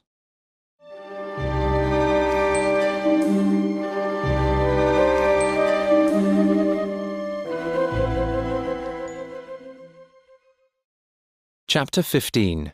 Spectreville. The red Jaguar was outside the entrance, its windscreen broken. They took Bond's gun before he climbed in next to the driver. "Where are we going?" he asked. "You'll see," said the driver. He was a thin man with an unkind face. They were soon driving along a moonlit road towards the mountains. There was a big sign which said 95. Bond remembered that Spectreville was on Highway 95, so these men were taking him to Mr. Spang. Bond suddenly felt that he did not know enough of the answers. Did they know who he really was? He could say that he had not understood his orders about the gambling, but how to explain all the shooting? He could say that he thought the four men were from another gang. Well, now I'm about to get to the end of the pipeline, he thought. After 2 hours of driving, they stopped outside some high gates. There was a sign outside. It said, "Spectreville. Do not enter. Dangerous dogs." On the gate was a button and a speaking box. A small sign next to it said, "Ring and say who you are." The driver pushed the button and a voice said, "Yes," from inside the box. "Frasso and McGonagall," said the driver loudly. "Okay, McGonagall," said the voice. There was a click and the gates slowly opened. They drove through them and down a narrow road. The gates closed behind them. The road went on for about a mile. Then there were lights in front of them. They went down a hill and suddenly there were brightly lit buildings. Past them, the moon shone down on a single, straight railway line. It went on as far as Bond could see. The car stopped in front of grey houses and shops. One bigger building had a sign outside. It said, "Pink Gutter Saloon Bar." From behind the western swing half doors, yellow light came out onto the street. The sound of a piano playing came from inside. It was all like something out of a western film. "Get out," McGonagall told Bond. The three men climbed out of the car and onto the wooden pavement. Bond stopped. "Come on," said McGonagall. Bond slowly followed him to the door of the saloon. He stopped for a moment as the swing half-doors came back towards his face. He felt Frasso's gun pushing into his back. "Now," thought Bond. He jumped through the doors and threw McGonagall round and into Frasso. The two men crashed back onto the pavement. McGonagall was up on his feet first, with a gun in his hand. Bond's hand came down on the gun and knocked it to the ground. Frasso fired 2 shots at Bond, but the secret agent dropped to the ground and picked up the gun at McGonagall's feet. He fired 2 quick shots at Frasso from the ground. Then McGonagall stepped on his hand and fell on top of him. Bond went down, but he saw and heard Frasso crash down onto the pavement outside. Then McGonagall's hands were on him. For several seconds, the two men fought silently, like animals. Bond got up on one knee and pushed the other man off him. As he did this, McGonagall's knee came up and hit Bond's face. Bond fell back, but then stood up. McGonagall came towards him with his head down. Bond turned away quickly, but the gangster's head hit him in the chest, and 2 fists crashed into his body. The gangster's head came up, and Bond hit him hard in the face. McGonagall fell back, but Bond went after him. He reached for the gangster's foot and pulled it away from the floor. Then he turned and threw the man into the room. McGonagall's flying body crashed down on top of the piano. The piano fell to the floor, with McGonagall flat on the top of it. "Stop!" A girl's voice came across the room from the bar. Slowly, Bond turned round. There were 4 people standing with their backs to the bar. Mr. Spang stood in front of the other 3. He was dressed like a cowboy, with shiny black boots and 2 guns in holsters at his sides. Tiffany Case stood next to him. She wore a western dress of white and gold. She stood and watched Bond. Her eyes were shining and she looked nervous. Then there were the 2 men in black hoods, the 2 from the Acme Baths at Saratoga. Each of them pointed a gun at Bond. "Bring him this way," said Mr. Spang. He left the room. Tiffany Case gave Bond a warning look as she followed him. The 2 men came close to Bond. The big one said, "Move." Bond walked slowly after the girl and the 2 hooded men walked behind him. Bond pushed through a door behind the bar. He looked around and saw that he was now in a railway station waiting room. "Turn right," said one of them. Bond turned and went through a door. In front of him was probably the most beautiful steam train in the world. There were 3 metal, shining lights on the front of the big, old engine. The name, "The Cannonball," was painted along the side in black and gold.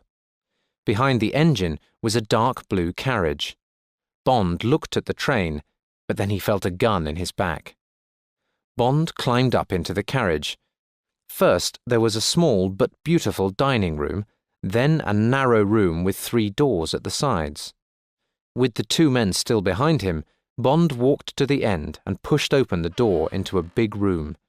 It was a sitting room with bookshelves on each side and expensive curtains. A thick red carpet covered the floor. Mr. Spang stood at the far end of the room. In the middle sat Tiffany Case. She was nervously smoking a cigarette. Bond walked to a comfortable chair. He turned it towards Spang and Tiffany and sat down. He crossed one knee slowly over the other, then lit a cigarette. "Stay here, Wint," said Mr. Spang. "Kid, go and phone Detroit. Tell them to send more men." He turned towards Bond and his eyes shone angrily. "Now, who are you and what's happening?" Bond did not like Spang's question. "I'll need a drink if we're going to talk," said Bond. "Bourbon." "Get it, Wint," Mr. Spang said coldly. The big man walked out of the room. Minutes later, he came back and pushed a glass into Bond's hand. "Thanks, Wint," said Bond. He drank some of the bourbon, then put the glass down on the floor next to him. He looked up at Mr. Spang. "I did my job and got paid," said Bond. "It was my money, and I decided to gamble with it. Then a lot of your men came after me. If you wanted to talk to me, why didn't you just telephone me? When they started shooting, it was time for me to shoot back. So I did." Without taking his eyes off Bond, Mr. Spang slowly pulled a piece of paper from his shirt pocket. Bond knew that the piece of paper was bad news for him. Really bad news. "This is a message from a good friend in London. It says, 'Peter Franks is held by the police. Find out if the job is in any danger, then kill the new carrier and send a report.'" There was silence in the room. Mr. Spang looked hard at Bond. "Well, Mr. Whoever you are," he said at last, "this looks like a good year for something horrible to happen to you." Bond tried to stay calm. He knew that they were going to hurt him, badly. But how? He reached down for his drink. Now he knew that the 2 Spangs were the beginning and the end of the diamond pipeline. He had completed his job. He knew the answers. Now, in some way, he must get the answers back to M. "I took the job from Peter Franks," he said. "He decided that he didn't like it, and I needed money." "You're lying," said Mr. Spang. "You're with the police, or you're some kind of private detective. I'm going to find out who you are, who you work for, and what you know." He turned angrily to Tiffany Case. "How did he trick you? Are you stupid?" "No," said Tiffany. "ABC sent this man to me, and he seemed okay. Was I supposed to tell ABC to try again? And maybe this man is telling the truth." Her angry eyes turned towards Bond, and he saw fear in them. Fear for him. "Well, we're going to find out," said Mr. Spang. "Wint, get Kid and the boots." The boots? Bond sat silently. He had to be strong now. He must tell them nothing. He had to think of Ernie Cureo and Felix Leiter, and maybe Tiffany Case. He heard the 2 men come up behind him. "Take him out onto the station," said Mr. Spang. "Okay, boss," said Wint. The 2 hooded men sat down. They put football boots down on the thick carpet next to them. Then they started to take off their shoes.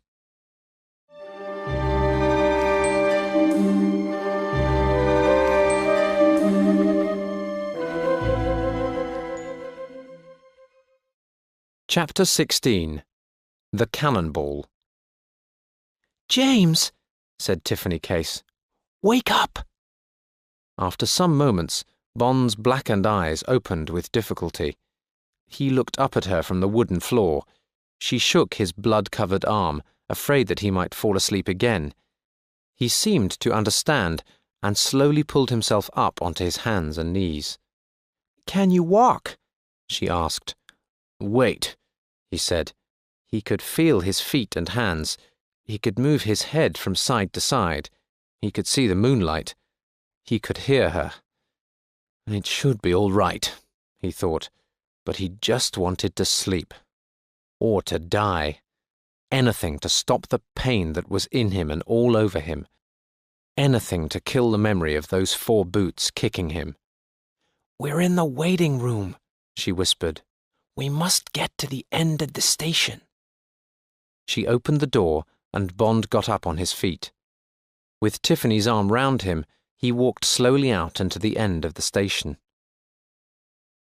And there was a railroad handcar. Bond looked at it. "Petrol?" he whispered. Tiffany pointed to some petrol cans by the station wall. "I've just filled it," she whispered back. "They use it to check the railway line. Get on it," she smiled. "Next stop, Rhyolite."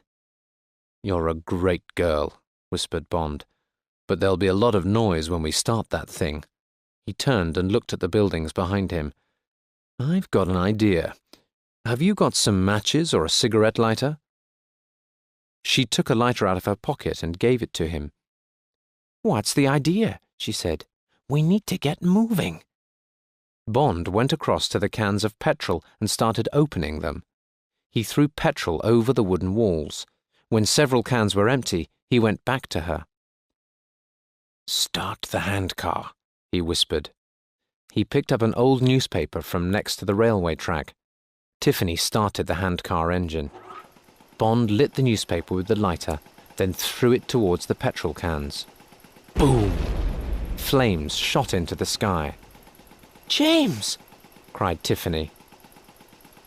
Bond got onto the handcar as it started to move away. Soon they were speeding along the track, and Bond felt the cool night air. "Are you okay?" asked Tiffany. "You look terrible." "Nothing's broken," said Bond. "I had to sit and listen to them kicking you," she said. "Spang stayed and listened and watched me. After they put ropes round you and threw you into the waiting room, everyone went to bed. I waited an hour before I came down to you." "You're going to be in trouble if they catch us," said Bond. "Don't worry about me," she said. "First, we have to get this thing to Rhyolite. Then, we'll have to find a car and get to California. I've got money. We need to get you to a doctor and buy you a new shirt. I've got your gun. I got it after Spang went to bed." She opened her shirt and took it from her belt. Bond took it from her and pushed it into the top of his trousers. His shirt was covered in blood. The miles went by. Every few minutes, Bond turned and looked behind them. They had been traveling nearly an hour when they heard a new sound. "It's the cannonball," said Tiffany. They looked back along the railway line.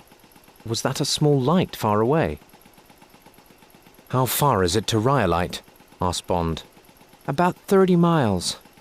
"How fast can this thing go?" "About 30 miles an hour." After 15 minutes, Bond could see the lights on the front of the big engine. "Are we okay for petrol?" he asked. "Yes," she said. "I put in a whole can." Almost before she finished speaking, the little engine went put, put, put. "Oh no," said Tiffany. And again, put, put, put. Then, put, put, hiss. And suddenly they were moving down the track in silence, the engine dead. Minutes later, the handcar stopped. "No more petrol," said Bond. He looked round. There was flat, open land for 2 miles on the left, and mountains half a mile away on the right. "Come on, Tiffany," he said. "We've got to go." He looked round and saw her running down the track in front of the handcar. After a moment, she turned and ran back. "There's a sideline in front," she said. "If you can move the points on the track, we can push this thing down the sideline. Then the train will miss us." Bond smiled. "I've got a better idea. Come on, start pushing." Once it started moving, the handcar moved down the track easily. They came to the points by the sideline, and Bond went on pushing until they were past them. "What are you doing?" asked Tiffany. Bond ran back to the points. "We're going to send the cannonball down the sideline. Help me move the point switch." They both pulled hard on the switch. The pain in Bond's arms was terrible, but slowly the old metal moved for the first time in 50 years. Then it was done, and Tiffany helped Bond back to the handcar. Suddenly, the night air was full of the noise of the great metal train as it rushed towards them. "Get down and don't move!" shouted Bond. He pushed Tiffany down behind the handcar. Then he went across to the side of the railway line and took out his gun. A bullet hit the ground next to him. Crack, crack, crack. Now he could hear the gun above the sound of the engine. And then the big engine flew into the sideline with a scream of metal. Bond saw Spang in the cab of the engine. He was almost falling out, holding the side of the cab with one hand and driving the engine with the other. Bond lifted his gun and fired 4 shots. He saw Spang's white face suddenly turn up to the sky. Then the great black and gold engine was past him and rushing towards the Spectre Mountains. Its lights cut through the darkness and a warning bell began to ring, but nothing could stop it now. Bond put the gun into his trousers as Tiffany Case ran across to him. They watched the engine go behind a large rock, and suddenly there was a terrible crash and a great burst of fire. And then, silence. "And that's the end of one of the Spangs," thought Bond. "Let's get away from here," said Tiffany. It took them an hour and a half to walk the 2 miles to the main road. Tiffany half-carried Bond. When they reached the road, he fell down, full of pain. The girl sat and held him against her. She cleaned his face with a corner of her shirt. An hour later, a low black car stopped next to them. A head came out of the driver's window. A friendly Texan voice said, "Felix Leiter, miss. What can I do for you on this beautiful morning?" "And when I got into town, I called my friend Ernie Cureo," said Leiter. "His wife told me that he was in hospital, so I went and saw Ernie, and he told me the whole story. So I drove through the night to Spectreville and saw that the place was on fire. The gates were open, so I went inside. The only person there was a man on his hands and knees trying to get away. He had a broken leg, and his name was Frasso. I made Frasso tell me everything. Then I left him for the fire department to find when they arrived. Next, I drove towards Rhyolite. I found a pretty girl in the middle of the road, and here we are. Now tell me your story." "So I'm not dreaming," thought Bond. "I am in the back of the Studebaker, and this is Tiffany's arm under my head, and that is Felix, and we are going down the road to a doctor, some food, a bath, a drink, and sleep." He lay still and listened to their voices. At the end of Tiffany's story, Leiter said, "We'll be in Los Angeles by lunchtime. Before that, we could stop at Olancha and get James to a doctor, but we must get you and James out of the country as soon as possible. Once the rest of the Spangled Mob finds you, they'll kill you. We need to get you on a plane to New York tonight and on your way to England tomorrow." "But who is this man Bond?" said Tiffany. "Is he a private detective?" "Ask him yourself," Bond heard Leiter say carefully. "Don't worry, he'll look after you." After that, Bond fell asleep. He woke up outside the house of Dr. Otis Fairplay in Olancha. The doctor cleaned Bond's cuts. Then he, Leiter, and Tiffany got some breakfast before they drove away again.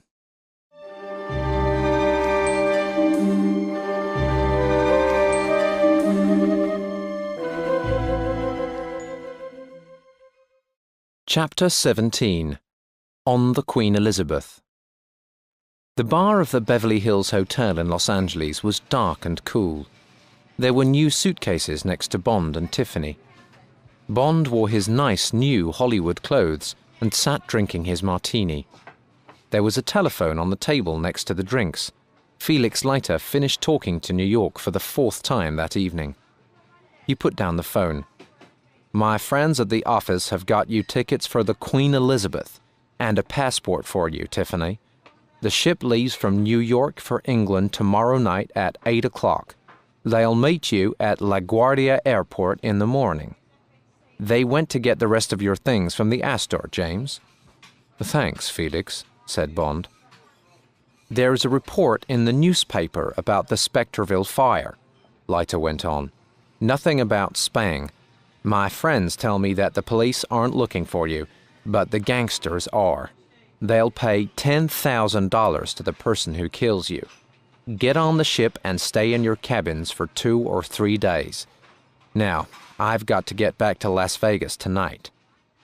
Leiter drove them to the airport.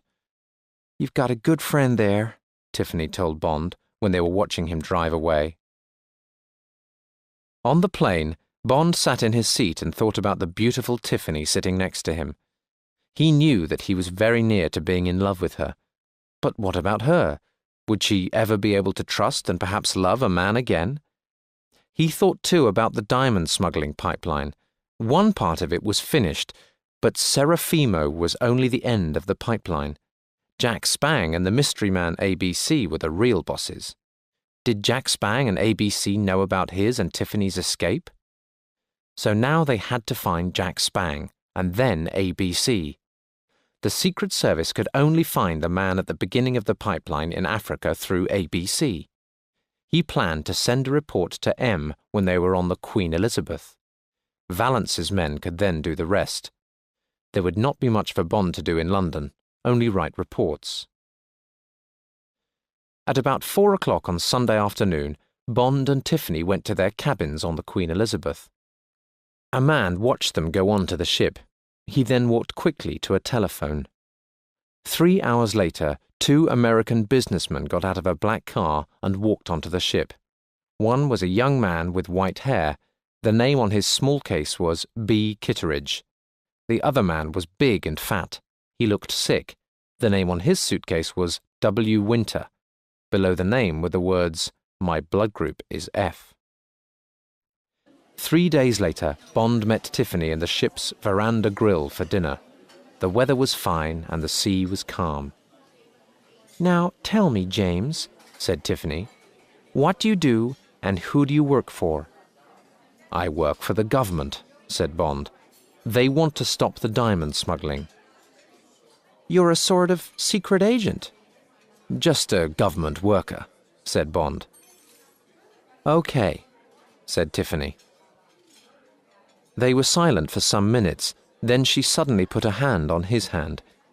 "Listen, you Bond person. I love being here with you." "And I love being with you, Tiffany," said Bond. He paused, then went on. "Felix told me a little about you, about the attack." "Oh," she said. "Did he?" She began to shake a little. "Don't think about it," said Bond.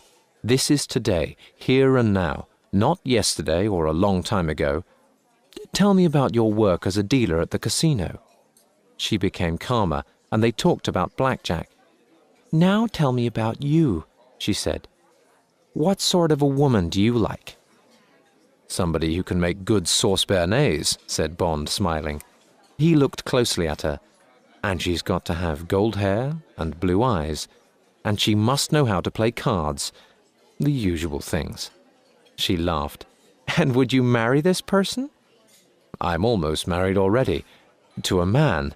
His name's M." Later, Bond took her back to her cabin, then went to his cabin and had a shower. Soon after, there was a knock on the door. A waiter came in carrying a small tray. "What's that?" asked Bond. "It has just come up from the kitchen," said the man. He went out and closed the door.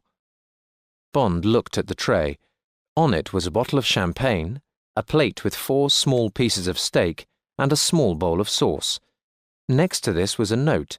It said, "Miss T. Case made this sauce béarnaise without my help. The chef." Bond smiled and filled a glass with champagne. He put a lot of the sauce on a piece of steak. He ate it, then he went to the telephone. Tiffany?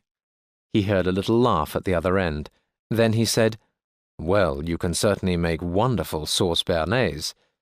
He put the phone down carefully.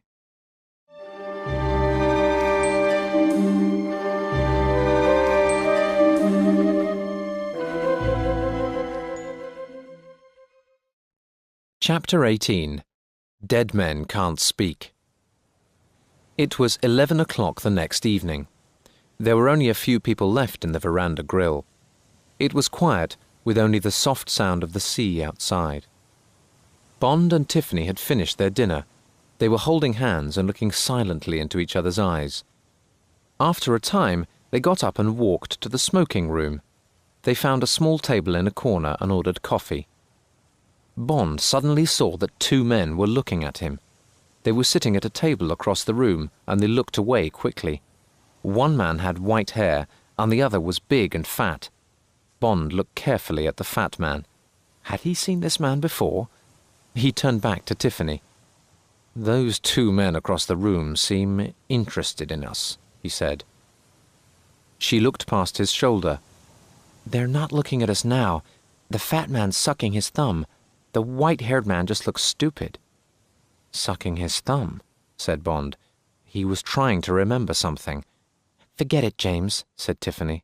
Let's go. They finished their coffee and went down the stairs to the deck below. Bond put his arm round her, and Tiffany put her head on his shoulder.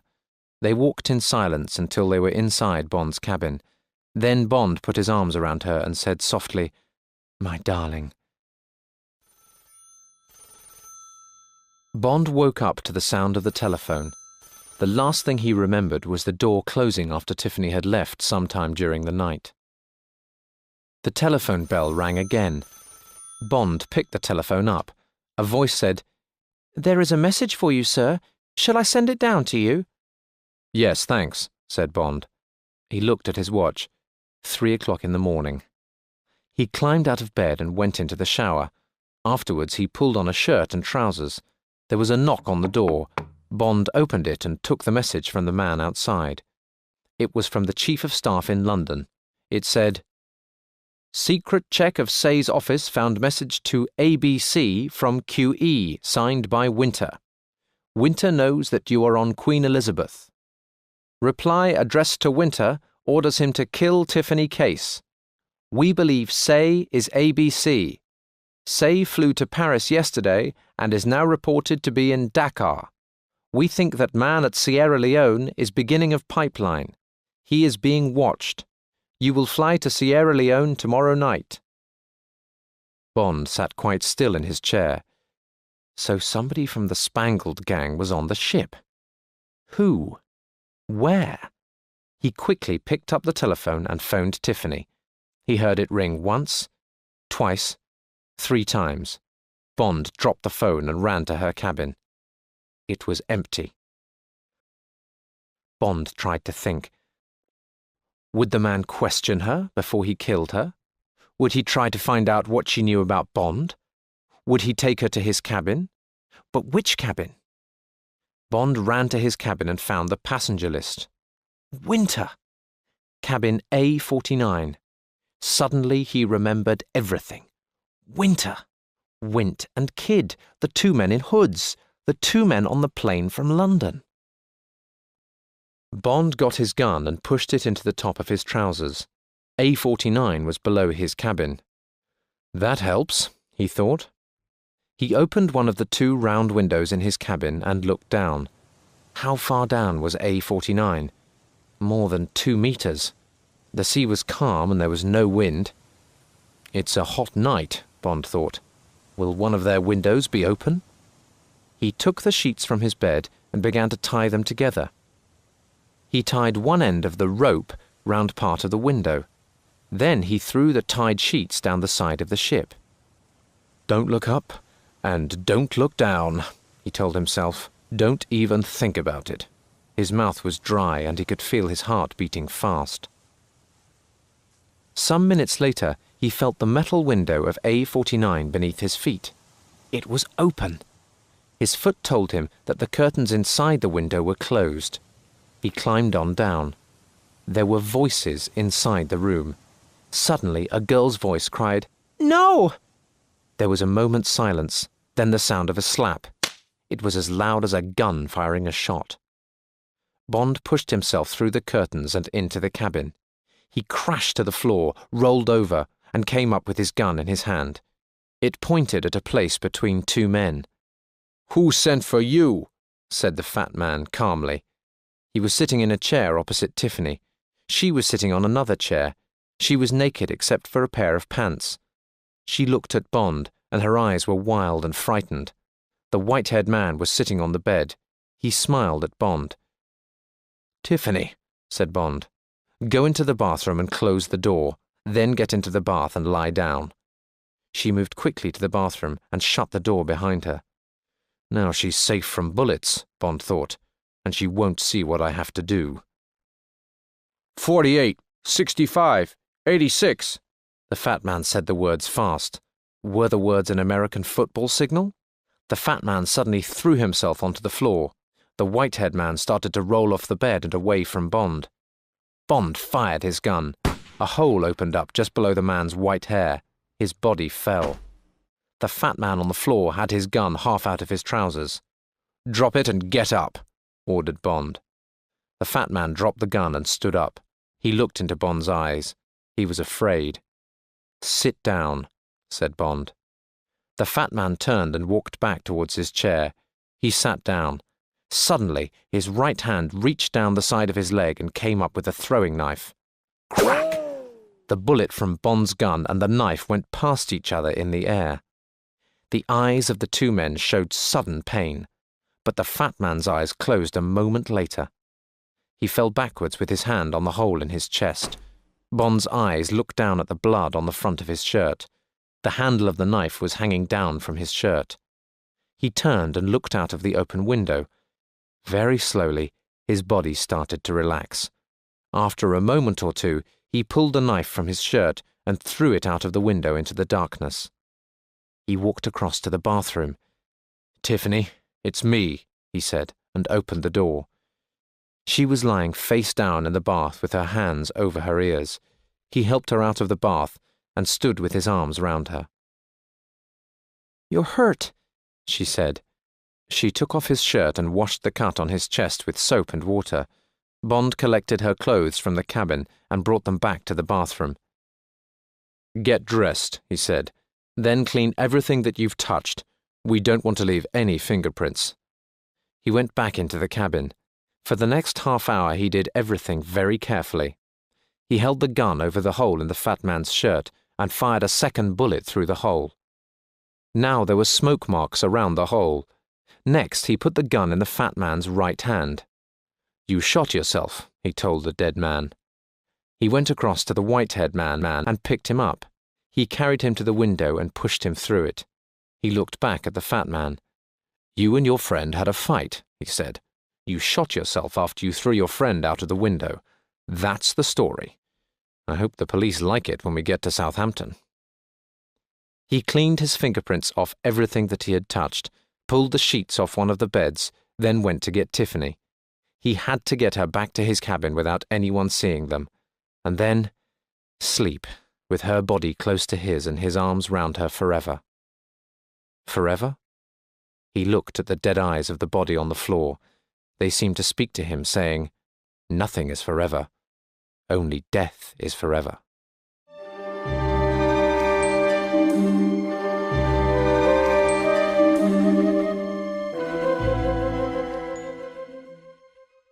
Chapter 19. The End of the Pipeline. It was hot under the large bush at the meeting place of 3 African countries. The smuggler listened. The helicopter was coming. The smuggler walked out into the moonlight to get the packet of diamonds from his motorcycle. A mile away, an army truck was behind a low bush. 3 men stood next to it, 2 soldiers and Bond. Near them was a large gun pointing at the sky. They could hear the noise of the helicopter. "Get ready," said Bond. "Is the loudspeaker switched on?" "Yes, sir," said one of the soldiers. Bond looked up into the sky. He thought about Tiffany, safe at his home in London. He wanted this job to be finished so that he could go back and see her again. The smuggler from the mines was also looking up. The helicopter came down and flew above his head. An arm came out and a torch flashed the code for A. The man on the ground flashed back B and C. Then the helicopter landed. The pilot started to climb out. He was wearing a flying helmet. "That's unusual," thought the smuggler, "and he looks taller than the usual pilot." "Have you got the stuff?" asked the pilot. It was an American voice. "Yes," said the man from the mines. "Where's the usual pilot?" "He won't be coming again. I am ABC. I am closing the pipeline." "Oh," said the smuggler nervously. He gave the pilot the packet. Suddenly, the pilot took a gun from his coat and shot the smuggler 3 times. The smuggler's eyes opened wide with shock. Then he fell to the ground and lay still. "Don't move or we shoot!" The voice from the loudspeaker came across the open ground. The pilot ran towards the helicopter and climbed in. The door crashed shut behind him. Moments later, the helicopter began to move up into the sky. Bond shouted, "Now!" He was sitting on the seat behind the gun. The 2 soldiers turned the gun towards the sky and Bond shot at the helicopter.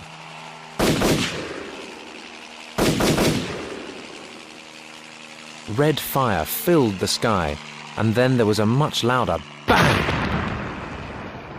The helicopter began to come down crazily to the ground. Inside it, Jack Spang, who was also Rufus B. Say of the House of Diamonds, and also the big boss, ABC, came down with it. Before the sound of the crash died, flames shot up into the sky. Bond lit a cigarette and sat watching the orange flames from the helicopter. "That's the end of the diamond pipeline," he said softly. "The end of the Spangled Mob. But not the end of the diamonds that are in the center of the fire. Diamonds don't die. Diamonds are forever." And Bond suddenly remembered the eyes of the dead Wint. They had been wrong. Death is forever, but so are diamonds. He jumped down from the truck and started to walk towards the fire. All these thoughts about death and diamonds were too serious. For Bond, it was just the end of another adventure. He thought about the beautiful woman waiting for him in London, and he smiled.